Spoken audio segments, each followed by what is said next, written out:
వాక్యాన్ని ధ్యానం చేసుకుందాం. ఈరోజు ఉదయకాల సమయమున దేవుడు నన్ను ఎంతగానో కదిలించాడు. ఎన్నో వందల సార్లు చదివిన భాగమే అయినప్పటికీ దేవుడు నన్ను ఎంతగానో కొత్తగా దర్శించాడు. ఆ మాటలు నన్ను ఎంతగానో బలపరిచాయి. అవే మాటలు మీతో పంచుకోవాలని నేను ఆశపడతా ఉన్నాను. చాలా కొత్తదేం కాదండి. మీరు కూడా చాలా సార్లు చదువుంటారు ఆ భాగం. నేను కూడా చాలా సార్లు చెప్పాను. అయినా గాని దేవుడు నూతనంగా ఈరోజు మరలా నన్ను దర్శించాడు. ఆ మాటలు మరొకసారి ధ్యానం చేసుకుందాం. హల్లెలూయా. మత్తయి సువార్త 15వ అధ్యాయం 21 నుంచి చదువుకుందాం. మత్తయి సువార్త 15వ అధ్యాయం 21వ వచనం నుంచి చదువుకుందాం.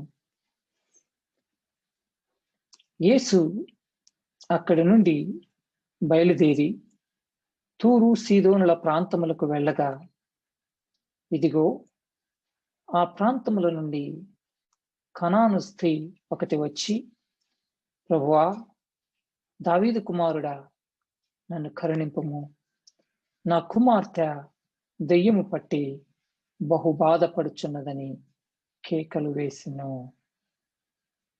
హల్లెలూయా. యేసయ్య ఇశ్రాయేలు ప్రాంతంలో కపెర్నహూము అనే పట్టణంలో నివాసం ఉండేవారు. కపెర్నహూము నుంచి పరిశుద్ధాత్మని యొక్క నడిపింపు చొప్పున తూరు సీదోనుల ప్రాంతానికి నడుచుకుంటూ వచ్చారు. దగ్గర 60-70 కిలోమీటర్లు నడుచుకుంటూ వచ్చారు. వచ్చిన తర్వాత అక్కడ ఒక స్త్రీ, కనాను స్త్రీ, కనానీయురాలు ప్రభు దగ్గరికి వచ్చి ఏం మాట్లాడుతుందో ఒకసారి గమనిద్దాం మనం.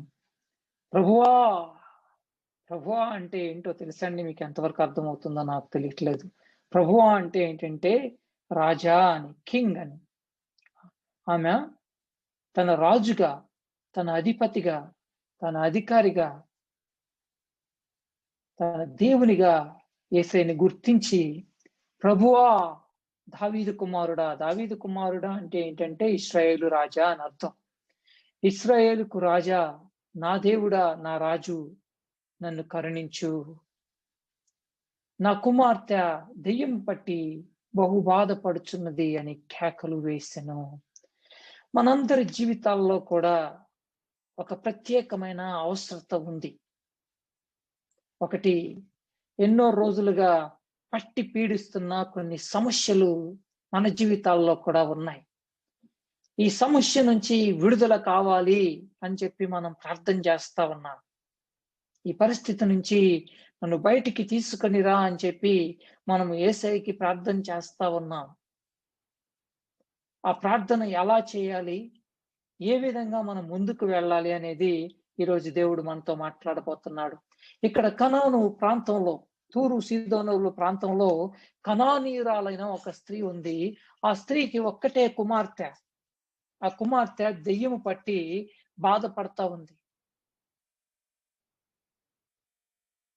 మనం కూడా చాలా రోజులుగా సత్యనారాయణ మేనకోడల కోసం ప్రార్థన చేస్తా ఉన్నాం. మానస అనే అమ్మాయి గురించి ప్రార్థన చేస్తా ఉన్నాం. ఆ కుటుంబం అంతా ఎంతో ఆవేదనతో, వేదనతో ఉన్నారు.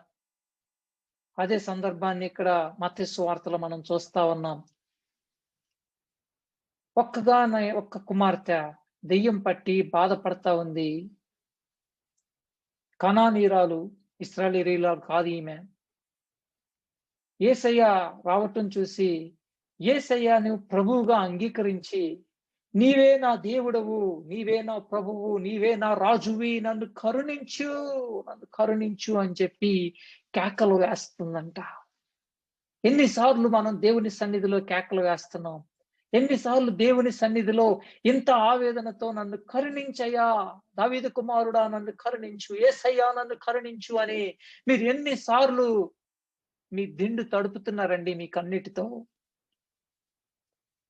నిజంగా దేవుని సన్నిధిలో నుంచి, ప్రభువైన యేసుక్రీస్తు దగ్గర నుంచి మనం పొందుకోగలమని నిజంగా విశ్వాసం ఉన్నట్లయితే నిజంగా డెస్పరేషన్ ఉన్నట్లయితే, నిజంగా వేదన ఉన్నట్లయితే మనం ఎంతగా ప్రార్థన చేస్తా ఉన్నాం.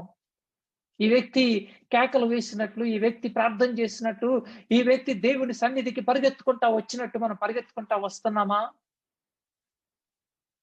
లేకపోతే ఏదో అలవాటు చొప్పున ఒక నిమిషం పాటు ప్రార్థన చేసుకొని, ఇదివు, అదివు అని చెప్పేసి వెళ్ళిపోతున్నామా?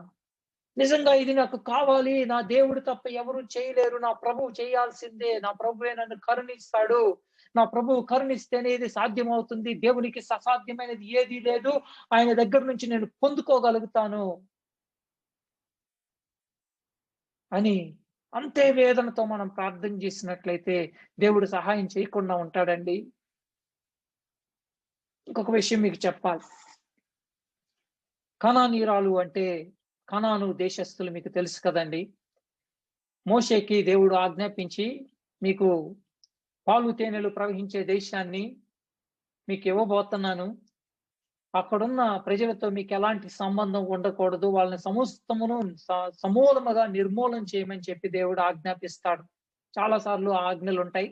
ద్వితీయోపదేశ కాండంలో ఉంటుంది. మీరు చదువుకోండి తర్వాత భాగం అంతా కూడా. ఈ భాగంలో ఏమని చెప్తున్నాడంటే చూడండి. వీళ్ళందరూ కూడా కనానీయులేనన్నమాట. హిత్తీయులు, గిర్గాషీయులు, అమోరీయులు ఏంటంటే కనానులో 7 రకాల ప్రజలు ఉండేవాళ్ళు. 7గురు అందరినీ కలిపి కనానీయులనే అంటారన్నమాట.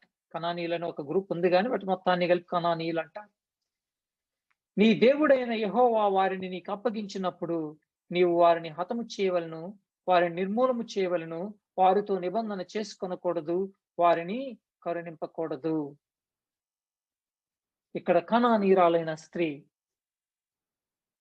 ఆ రోజు చనిపోవలసిన గుంపులో ఉన్న స్త్రీ. కనానీయులను సమూలముగా నాశనం చేయమని చెప్పి ప్రభువు చెప్పాడు. నాశన పాత్రులు, నాశనానికి అర్హులు, నాశనానికి అనుమతించబడిన వ్యక్తులు, ఇశ్రాయేలుతో ఎలాంటి సంబంధం లేని ఈ ప్రజలు ఎలాగో బతికి బట్టగట్టింది ఈ స్త్రీ. అంటే వాళ్ళ తల్లిదండ్రులు, యాన్సెస్టర్స్ ఎవరో మిగిలారు, వారి దగ్గర నుంచి ఈ స్త్రీ కూడా బతికే ఉంది. ఇశ్రాయేలుకను ఆమెకి అసలు ఎలాంటి సంబంధం లేదు. అన్ని జనులు అని అంటాం చూడండి. మనం కూడా అన్ని జనులు, మీకు తెలుసో తెలీదో. దేవుడు అబ్రహాము, ఇస్సాకు, యాకోబు ద్వారా ఇశ్రాయేలు వంశావళిని మాత్రమే ఏర్పాటు చేసుకున్నాడు. వాళ్ళే ఆయన ప్రజలు. మనము బయటి వారమే, మనమే అన్ని జనులం అంటే మరెవరో కాదు. మనల్ని అపోస్తలుడైన పౌలు అడవి చెట్టు కొమ్మలతో పోలుస్తాడు. అడవి చెట్టు కొమ్మలు, మన ఒలివ చెట్టు కొమ్మలం కాదు. అడవి చెట్టు కొమ్మలను ఒక్కొక్క కొమ్మను తీసుకొని వచ్చి దేవుడు తన ఒలివ చెట్టులో అంటు కట్టాడట. అడవి చెట్టు కొమ్మలు, అడవిలో ఎండిపోయి చావవలసిన ప్రజలలో మనం కూడా ఉన్నాం. ఈ వ్యక్తి కూడా ఉంది. కానీ ఈ వ్యక్తి యేసయ్య దగ్గరికి వచ్చింది. యేసయ్య కరుణామయుడు అన్న విషయాన్ని గమనించింది. యేసయ్య కరుణిస్తేనే ఇది సాధ్యమవుతుంది. యేసయ్య కరుణిస్తేనే నా పరిస్థితి నుంచి, నా కుమార్తె పరిస్థితి నుంచి బయటకు వస్తుంది. డెస్పరేషన్ అన్నమాట. నిజంగా దేవుని దగ్గర నుంచి పొందుకోవాలి. నా ప్రభువు కరుణిస్తాడు, నా ప్రభువే కరుణిస్తాడు అని పరుగులు తీసుకుంటూ వచ్చి కేకలు వేస్తుంది.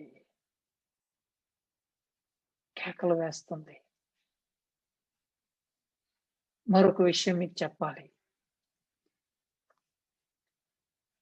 దేవుని దగ్గర నుంచి మనం పొందుకుంటానికి మన అర్హత 0. దేవుని దగ్గర నుంచి మనం ఏమీ కూడా పొందుకుంటానికి అర్హులము కాదు. దేవుడికి కన్నా మనం ఇలా ప్రార్థన చేశామనుకోండి, నా అర్హతకు తగినట్లుగా నాకు ప్రతిఫలం ఇమ్ము అని చెప్పి నువ్వు ప్రార్థన చేశావనుకోండి, మన అర్హతకు తగిన ప్రతిఫలం ఏమొస్తుందో తెలుసా? నరకం, మరణం. ఎందుకంటే రోమీయులకు రాసిన పత్రిక 3:11 చెప్పినట్లుగా, నీతిమంతుడు లేడు, ఒక్కడును లేడు, గ్రహించు వాడెవడును లేడు, దేవుని వెదకు వాడెవడును లేడు, అందరూ త్రోవ తప్పి ఏకముగా పనికి మాలిన వారైరి, మేలు చేయవాడు లేడు, ఒక్కడైనా లేడు. యూదులేమి, గ్రీసు దేశస్థులేమి అందరూ పాపమునకు లోనై ఉన్నారు. పాపమునకు జీతము మరణం. 6:23 ప్రకారం పాపం వలన వచ్చు జీతము మరణం. మనలో పాపము లేని వారు ఎవరన్నా ఉన్నారా? మన అర్హతకు తగినట్లుగా మనం ప్రార్థన చేయటం మొదలు పెడితే, నేను ఇది చేశానయ్యా, నీ కొరకు ఈ కార్యం చేశాను, ఆ కార్యం చేశాను, నువ్వు నాకు ప్రతిఫలం ఇవ్వు అంటే ప్రతిఫలం ఏమొస్తుందో తెలుసా? నరకం, మరణం వస్తది. కేవలం ఆయన కృప చొప్పునే, ఆయన కరుణ చొప్పున మాత్రమే ఆయన దగ్గర నుంచి మనకి మంచి ఈవులు దొరుకుతాయి. మన అర్హత చొప్పున కాదు. మన అర్హతలు ఎప్పుడూ కూడా దేవుని సన్నిధిలో చెప్పటానికి వీల్లేదు. మన నీతి మురికి గుడ్డలు, చింపిరి గుడ్డలు లాంటివి. మన నీతిని బట్టి దేవుడు కార్యాలు చేయాలని మొదలు పెడితే మనకి అన్ని కూడా శాపాలు మాత్రమే వస్తాయి. కానీ ఇక్కడ ఈ వ్యక్తి ప్రార్థన చేసినట్లుగా, దావీదు కుమారుడా కరుణించయ్యా, ఐ డోంట్ డిజర్వ్ దిస్. నేను పొందుకుంటానికి నేను అర్హురాలను కాను. రక్షక, నేను ఈ పరిస్థితి గుండా వెళుతా ఉన్నాను. ఈ పరిస్థితి నుంచి విడుదల పొందటానికి నాకు ఎలాంటి అర్హత లేదయ్యా. కేవలం నీ కృప చొప్పున నన్ను కరుణించుము. దావీదు కుమారుడా నన్ను కరుణించుము. నాపై కొంచెం కరుణ చూపించయ్యా. కనికరించు ప్రభువా, కనికరించు, కనికరించు అని చెప్పి ప్రార్థన చేయటం అదే సరైన ప్రార్థన. ఇక్కడ అదే ప్రార్థన చేస్తుంది ఈ వ్యక్తి. 23వ వచనం, అందుకు ఆయన ఆమెతో ఒక్క మాట అయినా చెప్పలేదు. దేవుడు మనం ప్రార్థన చేయగానే ఫోన్ లిఫ్ట్ చేసేసి ఆన్సర్ చేయాలని రూల్ ఏమీ లేదు. కొన్నిసార్లు మన ప్రార్థన వింటాడు, వెంటనే సమాధానం ఇవ్వడు మన ప్రభు. ఆయన సమాధానం ఇవ్వట్లేదని చెప్పి మనం చెప్పేసి వెళ్ళిపోతే ఆయన దగ్గర నుంచి మనం ఏమీ పొందుకోలేము. ఒక్క మాట అయినా కూడా చెప్పలేదు. మన ప్రార్థనలు కూడా చాలా సార్లు ఇలాగే ఉంటాయి కదా, వన్ వే ట్రాఫిక్. మనం ఎన్నో ప్రార్థనలు చేస్తా ఉంటాం, అక్కడి నుంచి ఒక్క మాట కూడా రాదు. దేవుని దగ్గర నుంచి, ప్రభు దగ్గర నుంచి ఒక్క మాట కూడా వినపడదు. అంత మాత్రాన దేవుడు వినటం లేదని కాదు. ప్రభు వింటున్నాడు, ప్రతి మాట వింటున్నాడు, ప్రతి ప్రార్థన వింటున్నాడు. కానీ మనం పర్సిస్టెంట్ గా ఉన్నామా? మనం వదిలిపెట్టకుండా ఉన్నామా? లేకపోతే చెప్పేసి వెళ్ళిపోతున్నామా? మనం నిజంగా దుప్పి నీటి వాగుల కొరకు ఆశపడినట్లుగా దేవుని కొరకు మనం ఆశను పడుతున్నామా? కృష్ణగొని ఉన్నామా అనేది మనం ఈ రోజు పరిశీలన చేసుకోవాలి. ఈ స్త్రీ గన ఏ విధంగా అయితే ఎంత ఎంత డెస్పరేషన్ తో వచ్చిందో, ఈరోజు అటో ఇటో తేలిపోవాలి, ఈరోజు ఏదో ఒకటి తేలిపోవాలన్నట్లు కూర్చుని ఉంది. ఈ వ్యక్తి యేసయ్యను వదిలిపెట్టి వెళ్ళటానికి అసలు ఇష్టపడటం లేదు. చూడండి, ఒక్క మాట అయినా చెప్పలేదు. అప్పుడు ఆయన శిష్యులు వచ్చి, ఈమె మన వెంబడి వచ్చి కేకలు వేయుచున్నది గనుక ఈమెను పంపివేయమని ఆయనను వేడుకొనగా, ఆయన ఇశ్రాయేలు ఇంటి వారై నశించిన గొర్రెల యొద్దకే గాని మరి ఎవని యొద్దకును నేను పంపబడలేదని శిష్యులు వచ్చి చెప్తున్నారు. ఈమె కేకలు వేస్తుంది, ఎలాంటి సిగ్గు మొహమాటం లేకోకుండా రోడ్డు మీద కేకలు వేస్తుంది, ఏమైనా పంపివేయి, మాకు చిరాకు అనిపిస్తుంది అని అంటున్నారు వీళ్ళు శిష్యులు.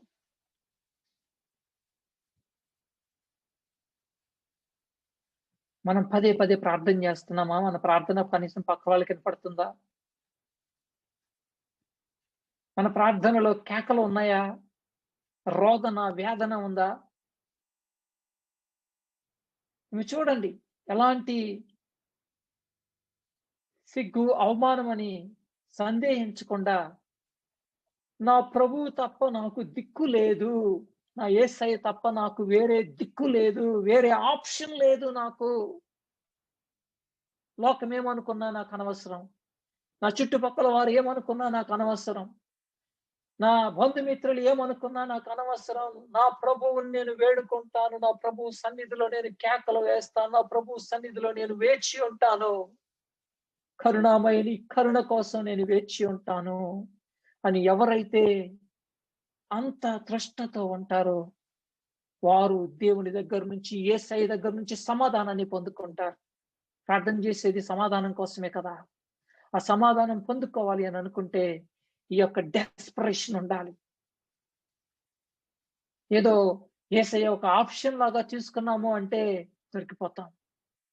అలా కాదండి. మొట్టమొదటిగా యేసయ్యను నమ్మాలి, మనం పూర్తిగా విశ్వసించాలి. ప్రభువు కరుణామయుడు. మన గొప్పతనాన్ని బట్టి కాదు, మన అర్హతను బట్టి కాదు, మనం ఏదో చేశామని కాదు, మనం చేస్తున్న మినిస్ట్రీని బట్టో, మనం చేస్తున్న సర్వీస్ని బట్టో దేవుడు సహాయం చేయాలని కుదరదు. దాన్ని బట్టి ఏమీ రాదు. ఆయన యొక్క కరుణ, ఆయన కరుణామయుడు, ఆయన కనికర సంపన్నుడు, కృపాసత్య సంపూర్ణుడు. ఆయన కరుణ కొరకు మనం వేచి ఉన్నట్లయితే, అవిశ్వాసం ఉన్నట్లయితే, మొట్టమొదటిగా మీరు దేవునిగా గుర్తిస్తున్నారా? యేసయ్యను ప్రభువుగా గుర్తిస్తున్నారా? నిజంగా ప్రభువుగా గుర్తిస్తున్నారా? నిజంగా రాజుగా గుర్తిస్తున్నారా? లేకపోతే కనానులో ఎవరో రాజు ఉంటాడు, ఆ కనాను రాజుని రాజుగా గుర్తించి ఈయన టెంపరరీ రాజుగా గుర్తిస్తున్నామా?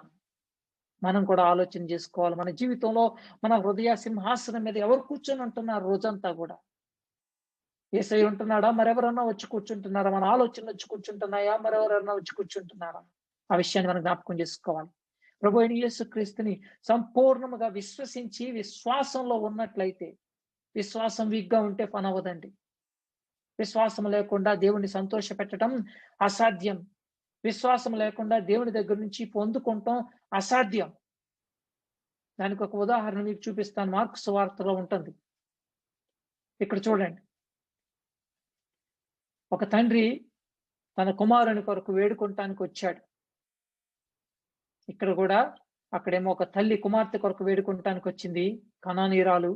ఇక్కడ ఒక తండ్రి, ఈయన ఇశ్రాయేలులోనే ఉన్నాడు. ఇశ్రాయేలులో తన కుమారుని కొరకు వేడుకుంటానికి వచ్చి ఏమని అంటున్నాడంటే,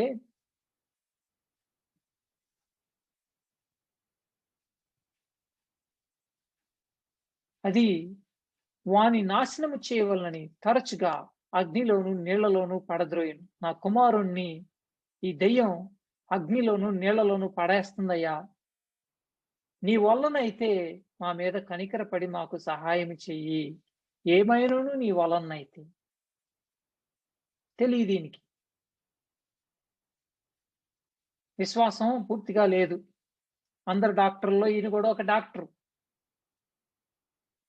plan A, plan B, plan C అంటారు కదా. ప్లాన్ ఏ కాకపోతే ప్లాన్ బి, ప్లాన్ బి కాకపోతే ప్లాన్ సి అని చెప్పి పెట్టుకొని వస్తే మనకి ఏ ప్లాను కూడా పనిచేయదు. ఇక్కడ ఈ తండ్రి వచ్చి నీకు సాధ్యమైతే చేయ అంటున్నాడు. డౌట్ నాకు, నీ వల్ల అవుతుందో లేదో డౌట్. ఎందుకంటే ముందు మీ శిష్యులకు చూపించాను, వాళ్ళ వల్ల కాలేదు, వాళ్ళు చేతులు ఎత్తేసారు, వాళ్ళు ప్రయత్నం చేశారు కానీ పని అవ్వలేదు, వాళ్ళకి అవ్వలేదు, మరి నీకు కూడా అవుతుందో లేదో నాకు డౌట్. నీ వల్లనైతే నాకు కొంచెం సహాయం చెయ్యి అని అంటున్నాడు. దానికి యేసయ్య చెప్పిన మాట, ముందు యేసయ్య వెంటనే స్వస్థపరచలా. ఇక్కడ యేసయ్య ముందు మన విశ్వాసాన్ని సరిచేస్తాడు. ఆయన సన్నిధిలో మనం మన యొక్క విశ్వాసాన్ని వ్యక్తపరిచే, మన యొక్క విశ్వాస లేమిని, అల్ప విశ్వాసాన్ని వ్యక్తపరిస్తే దేవుడు ముందు ఆ విశ్వాసాన్ని బూస్ట్ చేస్తాడు. అందుకు యేసు, నమ్ముట నీ వలనైతే నమ్మువానికి సమస్తమును సాధ్యమే అని అతనితో చెప్పాను. వెంటనే ఆ చిన్నవాని తండ్రి ప్రార్థన మానేశాడు. చూడండి, ఇప్పుడు చిన్నవాని తండ్రి కొడుకు గురించి ప్రార్థన చేయట్లేదు, తన అవిశ్వాసం గురించి ప్రార్థన చేయటం మొదలుపెట్టాడు. యేసయ్య స్కాన్ చూపించాడు. వెంటనే ఎక్స్రే తీశాడు. ఎక్స్రే తీసి, ప్రాబ్లం ముందు మీ కొడుకు కాదయా, ముందు నీలో ప్రాబ్లం ఉంది చూడు, నీ విశ్వాసంలో ప్రాబ్లం ఉంది, నువ్వు ఎవరి కోసం ప్రార్థన చేస్తున్నావు చూడు, వాళ్ళలో కాదు సమస్య, ముందు నీలోనే సమస్య ఉంది, నీ విశ్వాసంలో లోపం ఉంది, నీ విశ్వాసంలో లేమి ఉంది, ముందు దాన్ని సరి చేసుకోవాలి అని చెప్పి ఆ చిన్నవాని తండ్రికి ప్రభువు చెప్పాడు. వెంటనే ఆ చిన్నవాని తండ్రి, నమ్ముచున్నాను, నాకు అపనమ్మకము నుండకుండా సహాయం చేయమని బిగ్గరగా చెప్పాను, ఏడుస్తా కేకలు వేస్తా చెప్పాడు. ఇక్కడ ప్రార్థన చేస్తా ఉన్నాడు. నాలో ఉన్న ఈ యొక్క అల్ప విశ్వాసాన్ని, అపనమ్మకాన్ని తీసివేయి అని చెప్పి ప్రార్థన చేస్తే ప్రభు వెంటనే ఆ ప్రార్థన విని ఆ వ్యక్తి యొక్క విశ్వాసాన్ని పెంచాడు. ఆ తర్వాత తన కుమారునికి స్వస్థత లభించింది. ఇక్కడ మత్తయి సువార్త 15వ అధ్యాయంలో ఈ కనాను స్త్రీకి ఆ సమస్య లేదు.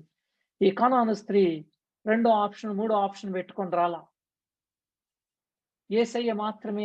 యేసయ్య కరుణిస్తే మాత్రమే తన కుమార్తె స్వస్థపడుతుంది. లేకపోతే ఆ పిల్లకు స్వస్థత రాదు. నా ప్రభువు కరుణించాల్సిందే, నాకు ఇక వేరే ఆప్షన్ లేదు, నాకు ఇక వేరే దిక్కు లేదు, గమ్యం లేదు అంటూ డెస్పరేషన్తో, విశ్వాసంతో ప్రభువు సన్నిధిలో కేకలు వేస్తా ఉంది.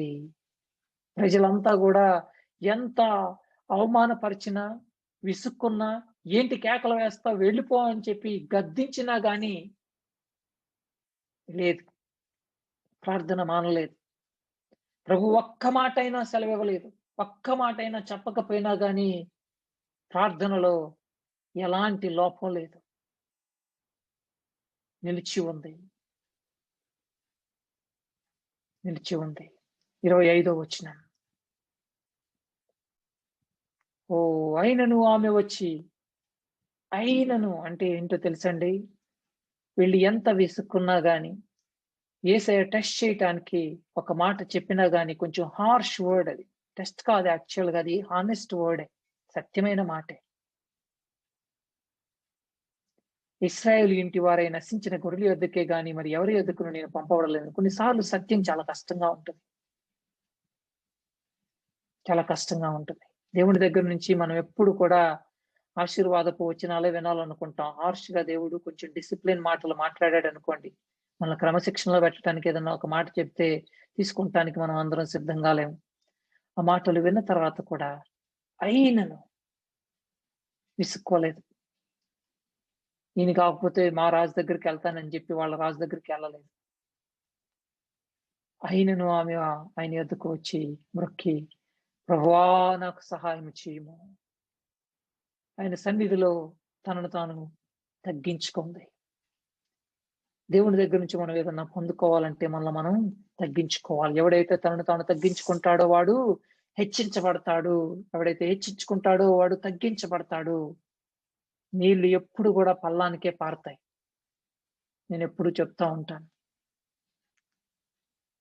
ట్యాప్ కింద బకెట్ పెడితేనే బకెట్ నిండుతుంది. ట్యాప్ మీద బకెట్ బోర్లించి మనం ఎన్ని ప్రార్థనలు చేసినా గానీ ఆ బకెట్లోకి ఒక్క చుక్క నీళ్లు కూడా రావు. మళ్ళా మనం తగ్గించుకుని మనము దేవుని సన్నిధిలో ఆయనకు మొక్కటం అంటే ఇక్కడ సాష్టాంగ నమస్కారం చేసింది. సాష్టాంగ నమస్కారం చేసి ప్రభువా నాకు సహాయం చెయ్యి అని చెప్పి ఆయన కాళ్ళు పట్టుకొని వేడుకుంటుంది. మనం ఎన్ని దినాలైంది ప్రభువు సన్నిధిలో ఆయన పాదాలకు మొక్కి, ప్రభువా నాకు సహాయం చెయ్యి, నాకు వేరే దిక్కు లేదయ్యా, నువ్వు చెప్పావు నీవే మార్గము అని, నేనే మార్గమును, నేనే సత్యమును, నేనే గమ్యమును అని చెప్పావు. నీ ఒక్కడివే మార్గం. తండ్రి దగ్గర నుంచి మాత్రమే నాకు ఈ యొక్క బహుమానం వస్తుంది. నాకు ఈ స్వస్థత లభించాలి అని అంటే నా తండ్రి దగ్గర నుంచే, పరలోకపు తండ్రి దగ్గర నుంచే రావాలి. ఎందుకంటే మీకు తెలుసు అనుకుంటున్నాను, ఈ వచనం శ్రేష్టమైన ప్రతి ఈవియు, సంపూర్ణమైన ప్రతి వరమును పరసంబంధమైనదే జ్యోతిర్మయుడగు తండ్రి యొద్ద నుండి వచ్చును. మంచిది ఏదైనా రావాలి అని అనుకుంటే, ఆశీర్వాదం కానీ ఏదైనా సరే, కేవలం మంచివాడు. ఎవరు మంచివాడు? యేసయ్య మాత్రమే మంచివాడు. తండ్రి అయిన దేవుడు మాత్రమే మంచివాడు. శ్రేష్టమైన ప్రతి ఈవియు కూడా జ్యోతిర్మయుడగు తండ్రి దగ్గర నుంచి రావాల్సిందే. మంచిది ఏదైనా సరే, మంచి దేవుడైనా మన తండ్రి దగ్గర నుంచి రావాల్సిందే. కానీ ఆ తండ్రిని మనం డైరెక్ట్ గా అప్రోచ్ అవ్వలేం. ఆ తండ్రిని డైరెక్ట్ గా మనం టచ్ చేయలేం. ఆ తండ్రి దగ్గరికి మనం చేరాలి అని అంటే మనకి ప్రభువు కావాలి. చూడండి 1 తిమోతి 2వ అధ్యాయం 5వ వచనం. దేవుడు ఒక్కడే, దేవునికిని నరులకును మధ్యవర్తియు ఒక్కడే, ఆయన క్రీస్తు యేసు అను నరుడు. ప్రభు అయిన యేసుక్రీస్తు అనే ఈ వ్యక్తి ద్వారా మాత్రమే తండ్రి అయిన దేవుని సన్నిధికి మనం ప్రార్థనా విజ్ఞాపనలు పంపించగలుగుతాం. కేవలం యేసయ్య ద్వారా మాత్రమే మనము ఆ తండ్రి సన్నిధికి చేరుకోగలుగుతాం. ఆ తండ్రి దగ్గర నుంచి శ్రేష్టమైన ప్రతి ఈవిని పొందుకోగలుగుతాం. కేవలం ప్రభువు మాత్రమే, వేరొక ఆప్షన్ లేదు. వేరొక ఆప్షన్ లేదు. ఆమె వచ్చి ఆయనకు మ్రొక్కి, ప్రభువా నాకు సహాయం చెయ్యి అని ప్రభు కాళ్ళు పట్టుకొని వదిలిపెట్టడం లేదు. ప్రభు సన్నిధిలో ఆయన పాదాలు పట్టుకొని వదిలిపెట్టడం లేదు. నీవు కనికరిస్తే తప్ప నీ పాదాలు నేను వదిలిపెట్టనయ్యా. నువ్వు కనికరిస్తేనే, నువ్వు కరుణిస్తేనే నా కుమార్తెకు స్వస్థత లభిస్తుంది. వేరే పద్ధతి లేదయ్యా. నాకు ఇంకా వేరే పద్ధతి తెలియదు. నాకు ఇంకా వేరే మార్గం లేదు. నీవే మార్గం. నీ దగ్గర నుంచి మాత్రమే నేను ఇది పొందుకోగలుగుతాను. మరి వేరే పద్ధతి లేదు నాకు. నేను ఎంత నా స్కిల్స్ డెవలప్ చేసుకున్నా, నా టాలెంట్స్ ఎంత బిల్డ్ చేసుకున్నా, ఎంత కమ్యూనికేషన్ బిల్డ్ చేసుకున్నా, ఎంతమంది కాంటాక్ట్స్ నాకున్నా, ఎంతమంది సహాయం చేసేవాళ్ళు ఈ లోకంలో ఉన్నా కానీ వాళ్ళెవరు ఏం చేయలేరయ్యా. వాళ్ళ దగ్గర నుంచి ఒక్కటి కూడా మంచిది రాదు. శ్రేష్టమైన ప్రతి ఈవియు జ్యోతిర్మయుడు తండ్రి దగ్గర నుంచే వస్తుంది. ఆ తండ్రి దగ్గర నుంచి నాకు చేరాలంటే మార్గము నీవు ఒక్కడవే. నీవే అని ప్రభువును వదిలిపెట్టడం లేదు. ప్రభువును వదిలిపెట్టడం లేదు. ఆదికాండంలో మనం ఒక వ్యక్తిని చూస్తాం. యాకోబు ఆయన పేరు. ఆయన పేరే మోసగాడు. వాళ్ళ నాన్న పెట్టిన పేరు, అమ్మా నాన్న పెట్టిన పేరు మోసగాడు అని పెట్టారు.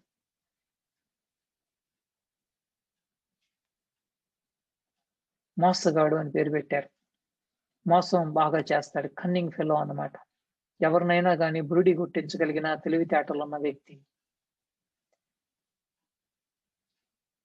ఎవరినైనా బొట్లో వేసుకోగలిగినంత మాటకారి. ఈ లోకపు తెలివితేటలు అద్భుతంగా ఉన్న వ్యక్తి. ఎంతో కర్రతో వెళ్ళాడు, గొప్ప సిరి సంపదతో తిరిగి వస్తున్నాడు. ఈ వస్తున్న వ్యక్తి ఒంటరి వాడైపోయాడు. చూడండి 22వ వచనం.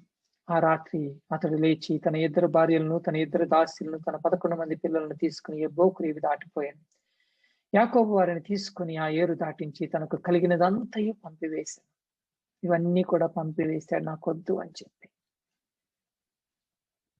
అప్పటి వరకు తనకు కలిగిందంతా కూడా తనని సంరక్షిస్తుంది, తనని పోషిస్తుంది, తనని రక్షిస్తుందని అనుకున్నాడు.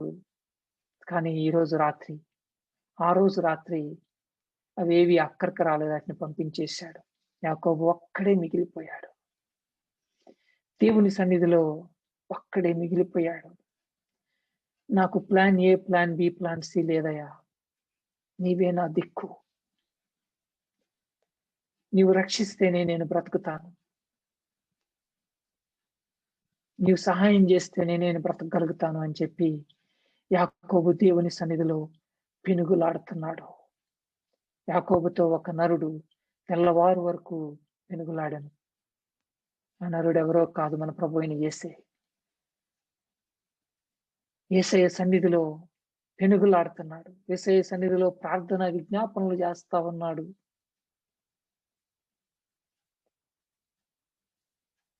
తాను అతన్ని గెలవకుండట చూచి తొడగూటి మీద అతన్ని కొట్టెను. అప్పుడు అతడు ఆయనతో పెనుగులాడటం వలన యాకోబు తొడగూడు వసలను. యాకోబు ప్రార్థనలో ఎంత రోదిస్తూ వేదనతో ప్రార్థన చేస్తున్నాడంటే తన తుంటె నరం తెగిపోయేంత వరకు ప్రార్థన చేస్తున్నాడంట. చూడండి ఎంత డెస్పరేట్ గా ఉన్నాడు.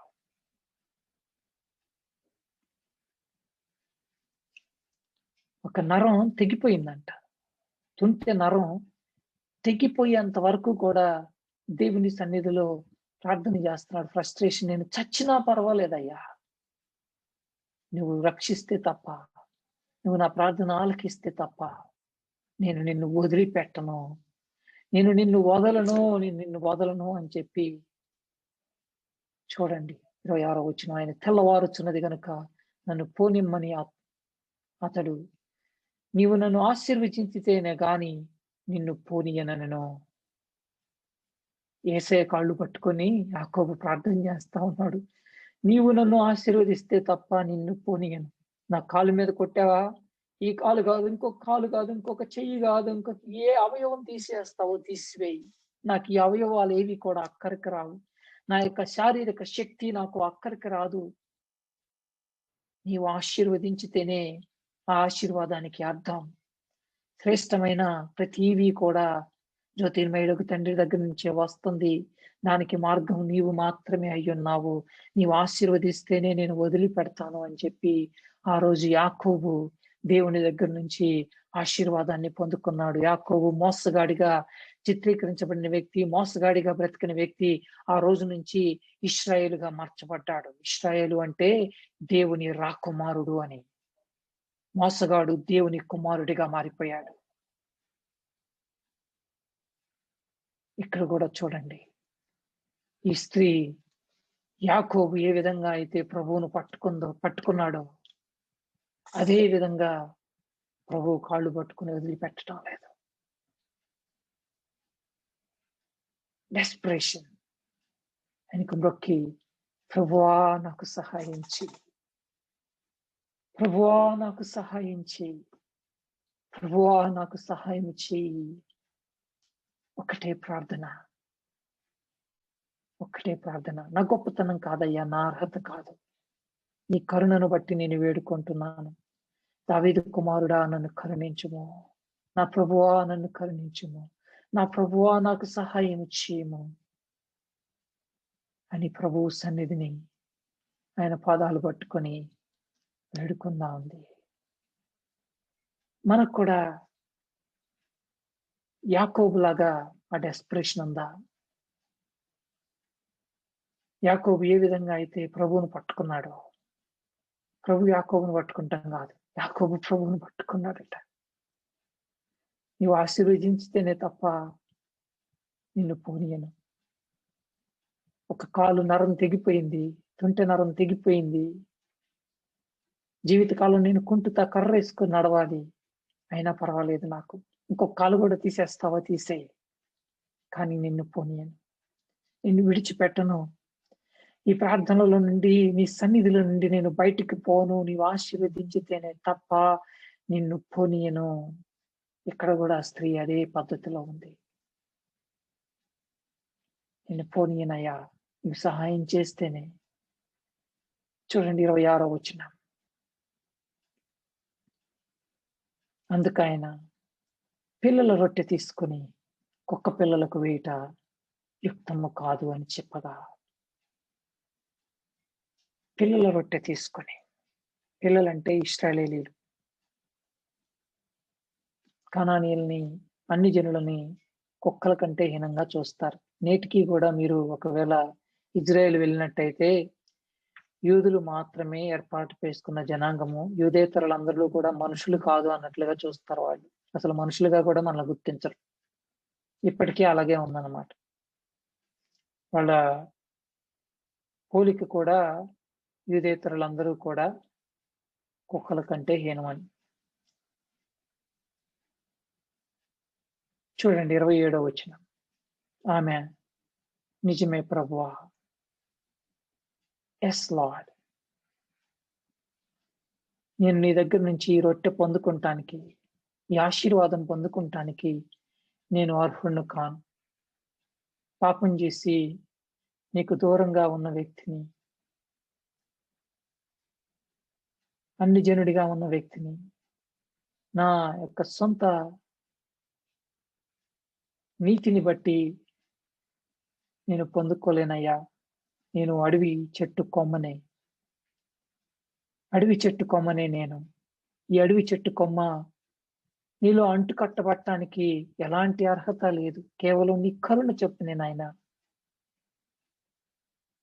కుక్క పిల్లలు కూడా తమ యజమానుల బల్ల మీద నుండి పడు మొక్కలు తినును కదా. నీవు కనికరించి నువ్వు ఒక రొట్టె ముక్క ఇస్తే, ఆ రొట్టె ముక్క జారి పడిపోయిన రొట్టె ముక్కను తిని బ్రతకాలని ఆశపడతావన్నా నేను. నాకు అర్హత లేదు. నాకు ఎలాంటి అర్హత లేదు. అడవి చెట్టు కొమ్మను తీసుకొని వచ్చి నీ నిజమైన ద్రాక్షావళిలో నన్ను అంటుకట్టి నీ యొక్క సారాన్ని నేను పొందుకుంటానికి నాకు ఎలాంటి అర్హత లేదయ్యా. కేవలం నా మీద నువ్వు కనికరం చూపించి నీ కరుణ చొప్పున, నీ ప్రేమ చొప్పున, నీ కనికరం చొప్పున మాత్రమే నన్ను నీలో అంటుకట్టావు. నీ కుమారునిగా చేసుకున్నావు. క్రీస్తుతో కూడా సహవారసునిగా చేసుకున్నావు. నాకు అర్హత లేదు. నిజమే ప్రభువా. కుక్క పిల్ల లాంటి వాడిని నేను. నీ దగ్గర నుంచి రొట్టెను పొందుకుంటానికి ఎలాంటి అర్హత లేదు. కానీ నీ కృప, నీ కరుణ కొరకు వేడుకుంటున్నానయ్యా. కేవలం నీ కృప చొప్పునే నన్ను బ్రతికించుము.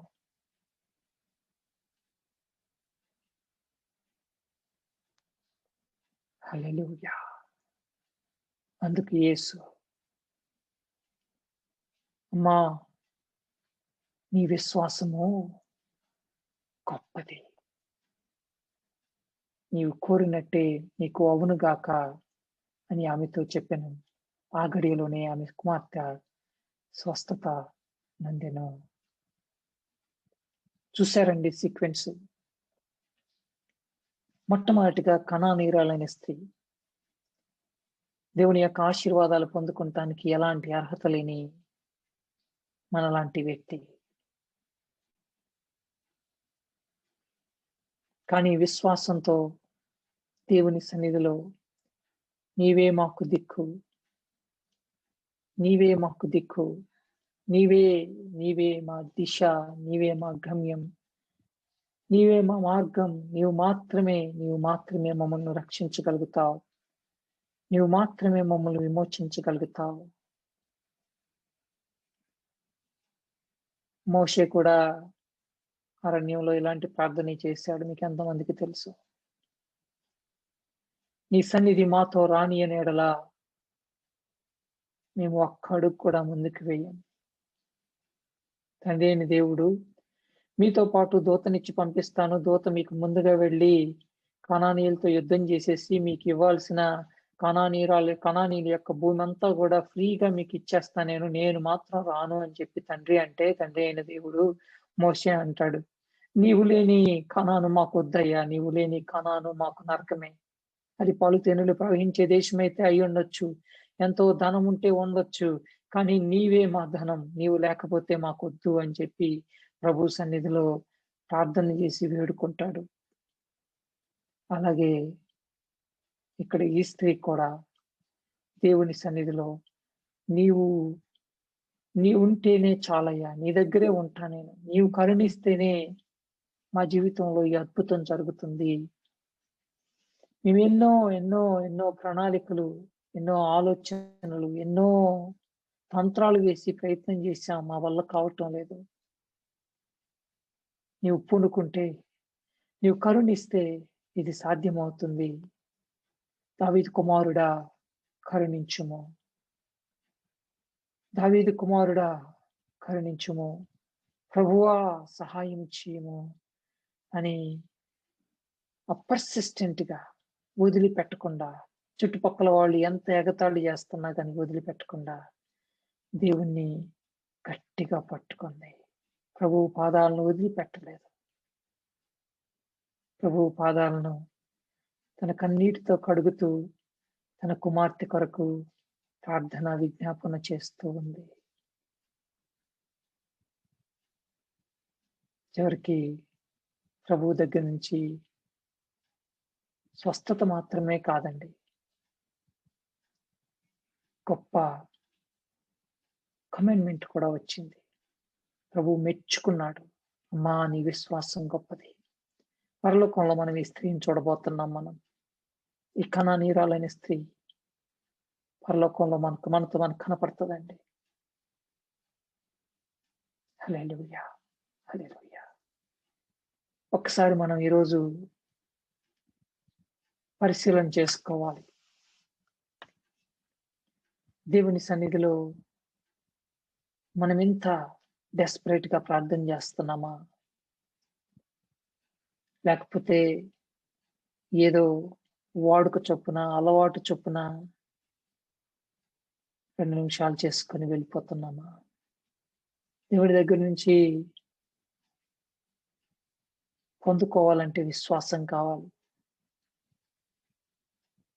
ద్విమనస్కులు ఏమి పొందుకోరట. దేవుని దగ్గర నుంచి ఏమైనా దొరుకుతా అనుకుంటాం. బుద్ధి తక్కువతనం అంటాడు యాకోబు గారు మొదటి అధ్యాయంలో. ద్విమనస్కులు అంటే ప్లాన్ ఏ, ప్లాన్ బి, 2 ప్లాన్లు ఉన్న వాళ్ళకి ఏమీ దొరకదట. 2 పడవల మీద కాళ్ళు వేస్తే మధ్యలో సముద్రంలో పడిపోతాం కదా. కేవలం ప్రభువే మాకు దిక్కు, ప్రభువే మాకు దిశ, మార్గము, గమ్యం. యేసయ్య చెప్పాడు కదా, నేనే మార్గమును అన్నాడు. నేను కూడా మార్గమును అని అనలేదు. నేనే మార్గమును, ఆయన మాత్రమే మార్గము అని మనం నిజంగా గుర్తించినట్లయితే, మనం ఈ వచనాలన్నీ చాలా చక్కగా చెప్తాం. కానీ అవి మన నిజ జీవితంలో నిజాలైతే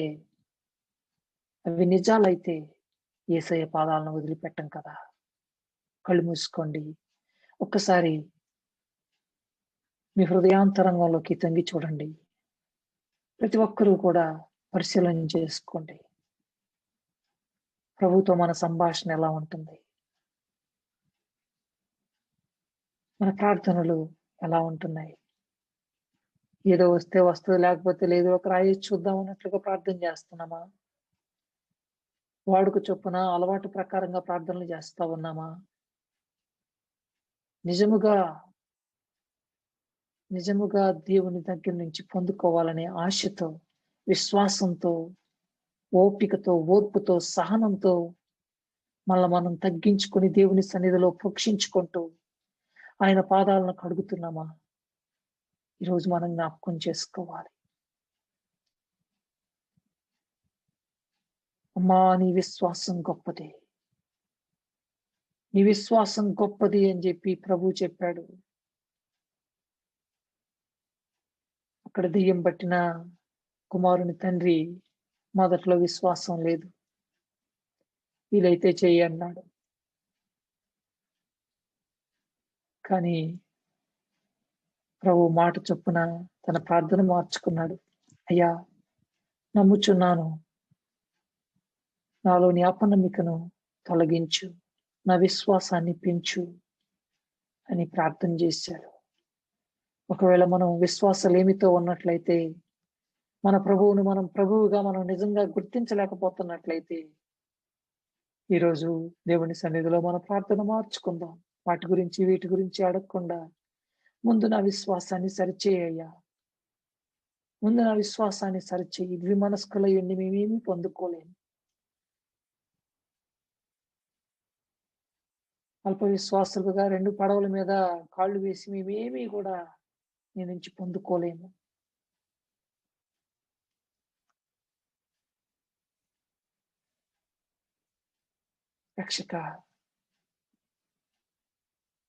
రక్షక మమ్మల్ని కరుణించు. హల్లెలూయా, హల్లెలూయా. ఒక్క నిమిషం పాటు దేవుని సన్నిధిలో మనం మన హృదయాంతరంగాల్లోకి ఒక్కసారి తొంగి చూసుకుందాం. విశ్వాసం లేమిగా ఉందా, కొదువుగా ఉందా? ఆ తండ్రి వేడుకున్నట్లుగా దేవుని సన్నిధిలో రోదిస్తూ, కేకలు వేస్తూ ప్రార్థన చేద్దాం.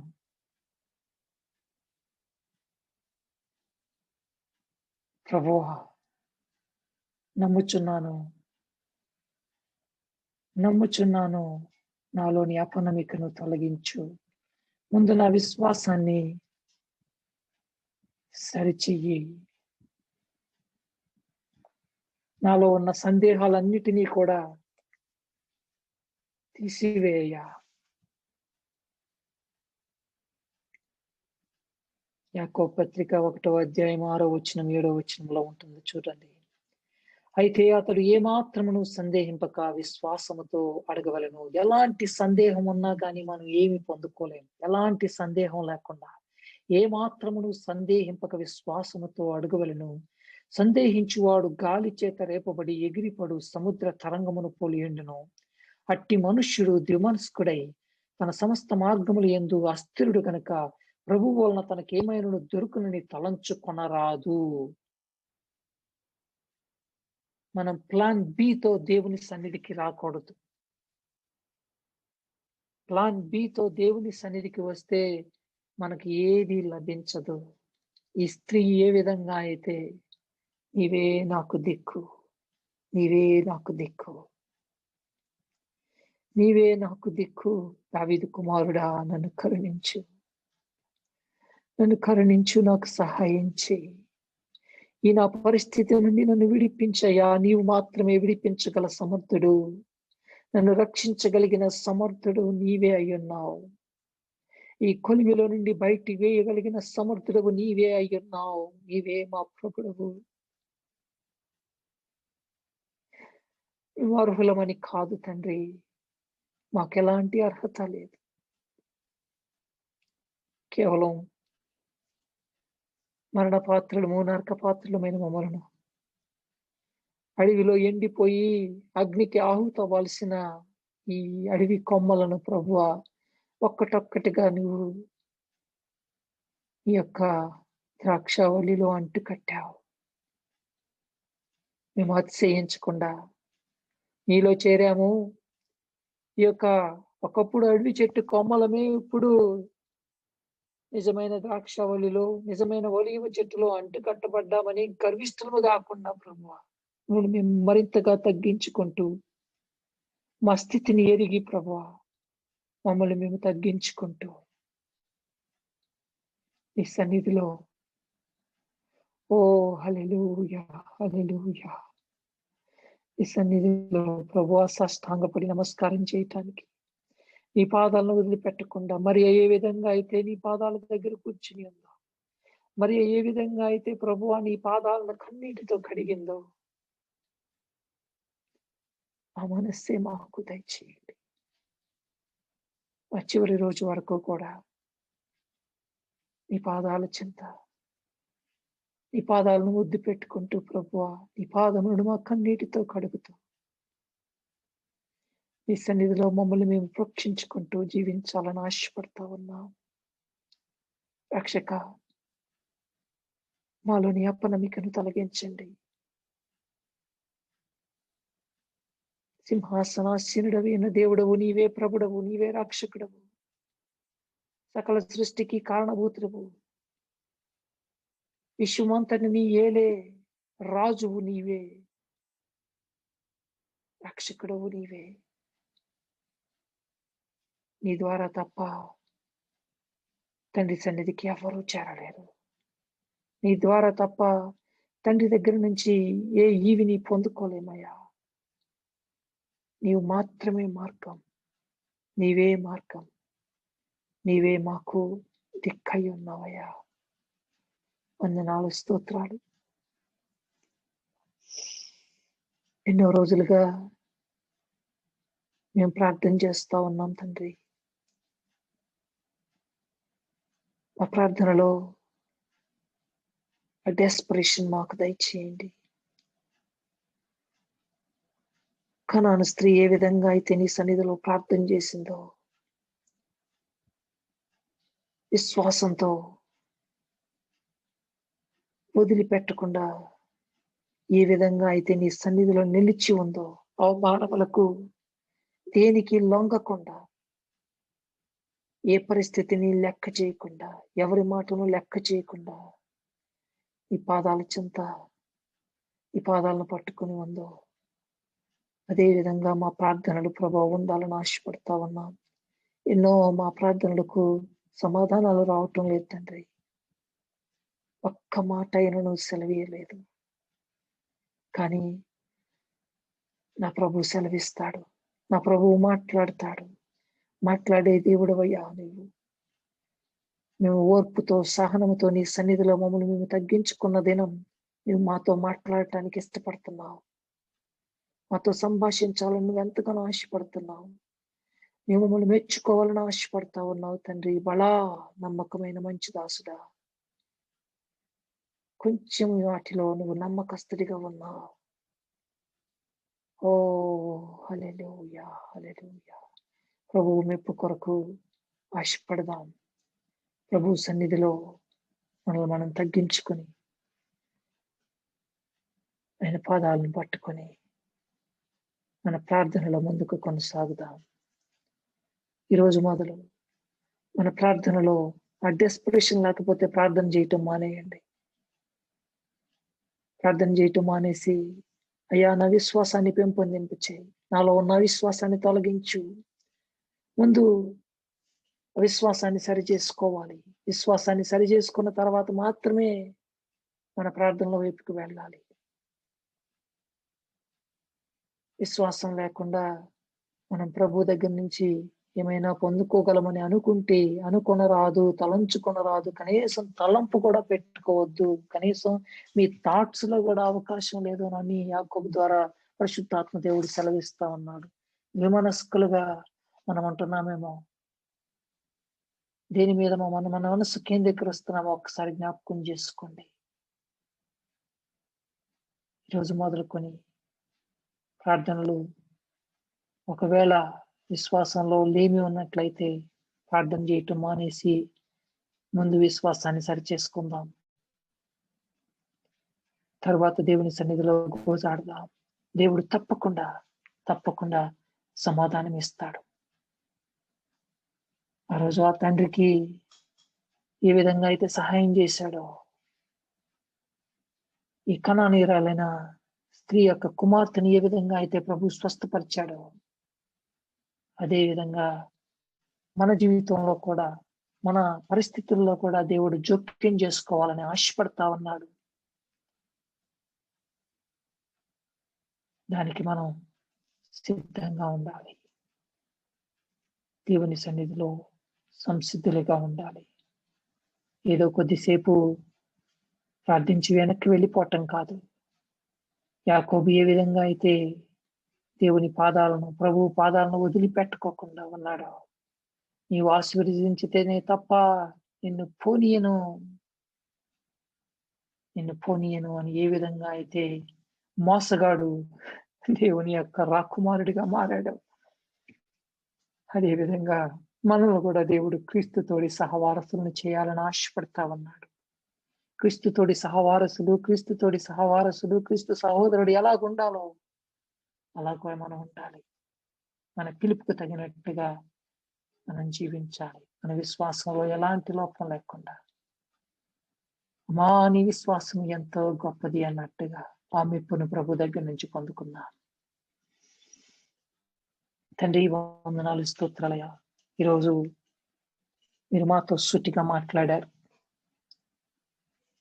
మేము ప్లాన్ ఏ, ప్లాన్ బి అంటూ ప్రార్థన చేస్తూ ఉన్నాం. ద్విమనస్కులుగా ఎన్ని రోజులు ప్రార్థనలు చేస్తూ ఉన్నాం. మా ప్రార్థనలో ప్రభువా గొప్ప మార్పును, గొప్ప చైతన్యాన్ని తీసుకొని రమ్మని ఈరోజు మొదలు ప్రభువా నిన్ను విడిచిపెట్టకుండా, నిన్ను వదిలిపెట్టకుండా నీ పాదములను పట్టుకుని ప్రభువా నీ దగ్గర నుంచి సమాధానం వచ్చేంత వరకు కూడా, నీ దగ్గర నుండి సమాధానాన్ని పొందుకునేంత వరకు కూడా మేము నిన్ను వదిలిపెట్టకుండా, విడిచిపెట్టకుండా నీ సన్నిధిలో గోజాడే మనస్సును ప్రభువా మాకందరికీ అనుగ్రహించమని, మా ప్రార్థనలకు ప్రభువా ఈ సంవత్సరంలో 2020 సంవత్సరంలో ఎన్నో ప్రార్థనలకు సమాధానాలు లేకుండా పోయాయ్యా. 2021 సంవత్సరంలో మా ప్రతి ప్రార్థనకు మేము సమాధానాన్ని పొందుకునే స్థాయికి, విశ్వాస స్థాయికి మిమ్మల్ని తీసుకుని రమ్మని బిడ్డలందరినీ, బిడ్డల కుటుంబాలను ఈ కృప కలిగిన హస్తాలకు అప్పగించుకుంటూ యేసయ్య నామములో ప్రార్థన చేస్తూ ఉన్నాం తండ్రి. ఆమేన్.